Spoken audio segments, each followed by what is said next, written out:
Solo levelling season 1 ने सबका दिल जीत लिया था।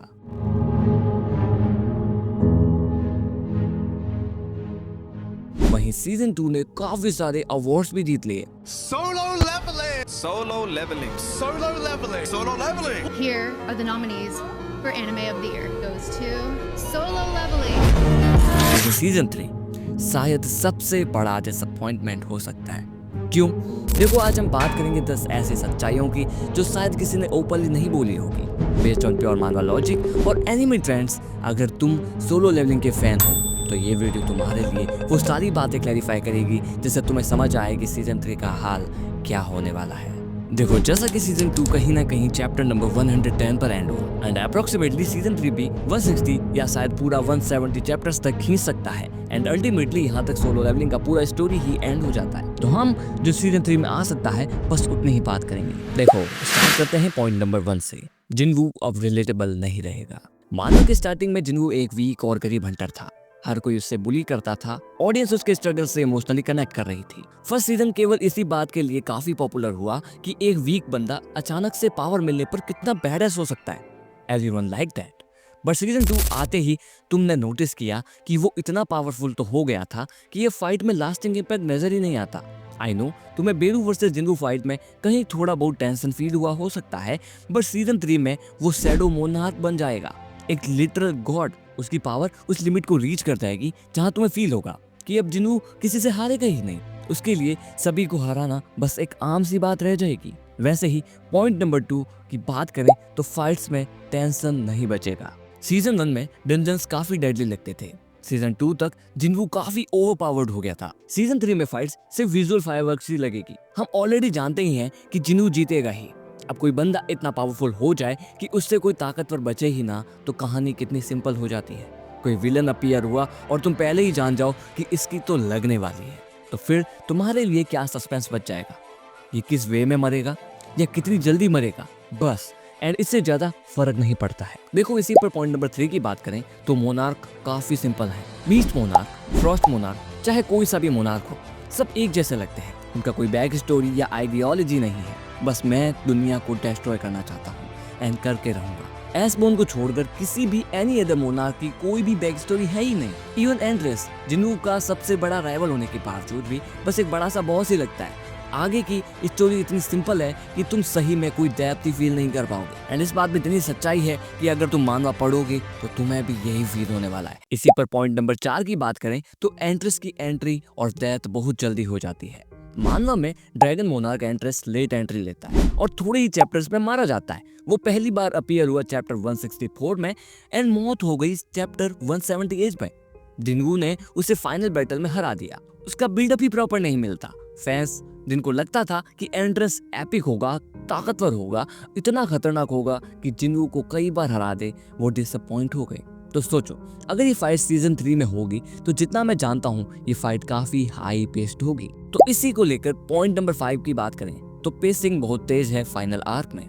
चैप्टर 150 से लेके 179 तक पूरा वॉर है, टाइम ट्रेवल है और क्लाइमेक्स रैप अप हो जाता है, वो भी सिर्फ 30 चैप्टर्स में। एनीमे अगर ये फास्ट पेस में दिखाएगा तो इमोशनल सीन्स इंपैक्ट लूज कर देंगे। आई नो कि कप ऑफ रीइंकार्नेशन की वजह से थोड़ा बहुत कहानी में तुम्हें इंटरेस्ट आए, बट आई डोंट थिंक कि ये चीज काफी लोगों को जल्दी समझ आएगी। एंड अगर इसे जल्दी समझाया भी गया, आई डोंट थिंक कि लोगों को ज्यादा पसंद भी आएगा।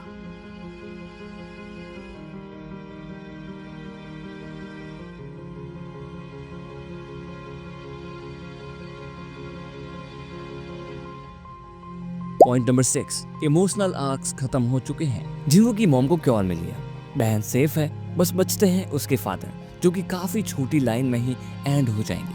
आई डोंट थिंक जब उसके फादर के साथ जो भी कुछ होगा तब तुम कहोगे यार कसम से इतनी जल्दी ये नहीं करना चाहिए था। देखो, मैं स्पॉइलर नहीं देना चाहता हूँ, बट बात यह है कि स्टोरी में इमोशनल इम्पैक्ट रखने के लिए राइटर ने जो कदम उठाया वो इमोशन बेस को खत्म ही कर देता है। इसके आगे कहानी में इमोशन पूरी तरीके से खत्म हो जाते हैं। इसी पर बात करते हैं पॉइंट नंबर 7 की। टाइम रिवाइंड ने सब कुछ अंडू कर दिया। जिनू एंड में कप ऑफ रीइंकार्नेशन से टाइम रिवाइंड करता है, वर्ल्ड बचा लेता है, बट कोई याद ही नहीं रखता। इतना बड़ा वॉर और कोई कॉन्सिक्वेंसेस नहीं।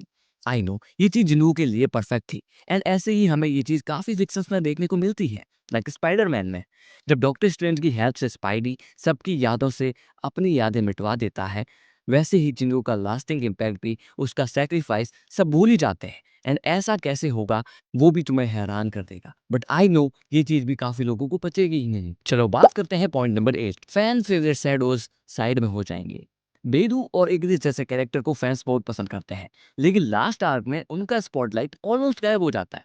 फोकस सिर्फ जिंगू वर्सेस मोनार्क्स पर हो जाता है। तभी समझ ही नहीं आता कि उनका क्या ही रोल रह जाता है। Are they just for some arc? उनका बिल्डअप ट्रेनिंग वर्क क्यों नहीं कर पाता? मेन फोकस जिन्हों ऊपर टिक जाता है। एंड आई थिंक ये एक स्टोरी के हिसाब से काफी ठीक नहीं है, बट क्या सही में ये चीज सभी व्यूअर्स को पसंद आएगी? क्योंकि उसके आगे की स्टोरी काफी कुछ स्पाइडरमैन से मैच करती है, तो शायद उनका इम्पैक्ट फील हो। लेकिन मेरे जैसे लोगों के लिए काफी डिसअपॉइंटिंग होगा। जहां तुम शैडोज से ज्यादा कनेक्ट हो चुके हो लेकिन तुम्हें उनका रोल ही ना दिखे, तो तुम्हें क्या ये चीज पसंद आएगी? बात करें पॉइंट नंबर 9 की, A1 studio problem. A1 pictures ने सीजन 2 को इतने अच्छे तरीके से बनाया है कि उस पर सवाल नहीं उठाया जा सकता, बट मेरे मायने में वो अच्छे से अच्छे करने के चक्कर में अपना ही नुकसान ना कर बैठे। देखो, बेरू वर्सेस जिंगू की फाइट में A1 स्टूडियो ने 17,000 फ्रेम्स स्टॉक की थी, जो कि काफी ज्यादा थी। वहीं एक रेगुलर एनीमे 8,000 से 10,000 फ्रेम से ड्रॉ करते हैं ना। इस बात से ये समझ लो कि आगे की फाइट्स जिंगू वर्सेस बेरू से भी काफी ज्यादा कॉम्प्लेक्स एंड टेंस होने वाली है। एंड अब अगर उन्होंने ज्यादा क्वालिटी के चक्कर में इतनी फ्रेम्स ड्रॉ करना चालू कर दिया, जो एनीमे 2026 या 27 में आना होगा वो जाकर 2030 में आएगा, तो आप समझ जाओ सबसे बड़ा प्रॉब्लम तो यही है कि जितना ज़्यादा एनिमे लेट होगा उतनी ही ज़्यादा लेस हाइप रहेगी। बात करते हैं आखिरी पॉइंट की। हाइप इतना हाई है कि बैकफायर हो सकता है। सीजन 2 ने इतने अवार्ड जीते कि सीजन 3 से फैंस की एक्सपेक्टेशंस काफ़ी ज़्यादा है। अगर सीजन 3 थोड़ा भी मिड हुआ तो लोग इंस्टेंटली बोलेंगे इसमें क्या ही खास था। भाई, ऐसा पहले भी काफ़ी सारे एनिमे के साथ हुआ है, जैसे कि द प्रॉमिस नेवरलैंड के साथ। उसका फर्स्ट सीजन टॉप रेटेड था, लेकिन सेकंड सीजन जो मेजर प्रॉब्लम्स आज मैंने मेंशन करी उन्हीं की वजह से फ्लॉप रहा। एंड मेरे मायने में 50% से भी ज़्यादा चांसेस है कि सोलो लेवलिंग के साथ भी ऐसा हो सकता है। मैं ये नहीं कह रहा हूँ कि सीजन 3 खराब ही होगा, बस सच यही है कि अगर स्टूडियो ने ये सारी गलतियाँ रिपीट की तो सोलो लेवलिंग का फाइनल सीजन लोगों के दिल से उतर सकता है। जिंगू ओवरपावर्ड है, लेकिन स्टोरी भी हार्टलेस ना बन जाए, ये भी ध्यान में रखना होगा। तुम्हें क्या लगता है, सीजन 3 फेल होगा या चलेगा? कमेंट करो, लाइक करो एंड सब्सक्राइब ज़रूर से करो अगर ऐसे ऑनेस्ट ओपिनियन चाहिए तो। एंड हाँ गाइस, आज की वीडियो में बस इतना ही। मैं मिलता हूँ तुमसे अगली वीडियो में जल्द ही, तो तब तक के लिए वीडियो को लाइक कर दो, चैनल को सब्सक्राइब कर दो। I see you guys in the next video. Till then bye.